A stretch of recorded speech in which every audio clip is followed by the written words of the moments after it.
ያው አጎቴ ቤት ደርሰናል። መንገድ መስሎ እንዳትሄድ አንተ ቆም በል እዚሁ። የትኛው ነው ታኩሪ? ይሄ ቤታችን ነው። ይሄ ምን ነው?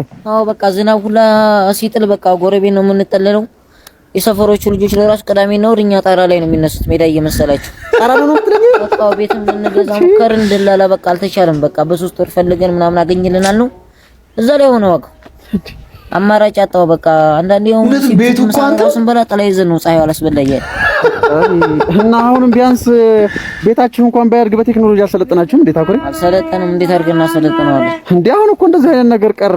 እንዴት አይነት ነገር በአፕሊኬሽን በ2 ደቂቃ አገዙም እንዴ? ምን አይነት አፕሊኬሽን? ሲጀምር ስለ አፕሊኬሽን ታስተምረዋለህ። በአፕሊኬሽን መግዛት ይሄን የቸገረው ብሩ ነው። እስቲ ብር ይኑረኝና እኔ የአዲስ አበባ ሀብታ የሚለው ፊልም ላይ ማለት ነው እስቲ እኔን አሜሪካ ወሰዱኝና ዶላሩ እንዴት እንደማረገው አሳያችሁ ነበር። እኔ እኮ የኢትዮጵያ ብር እኮ መሃን ሆኖብኝ እኮ ነው እንደዚህ ከካም የሆንኩት እንዳለው። አሁን ታኩርም የኢትዮጵያ ብር እንደዛው ሆኖበት ነው ያረዳ ልጅ እንጂ ቤት መግዣው ምንም አልጠፋም። ገንዘቡን የጠፋው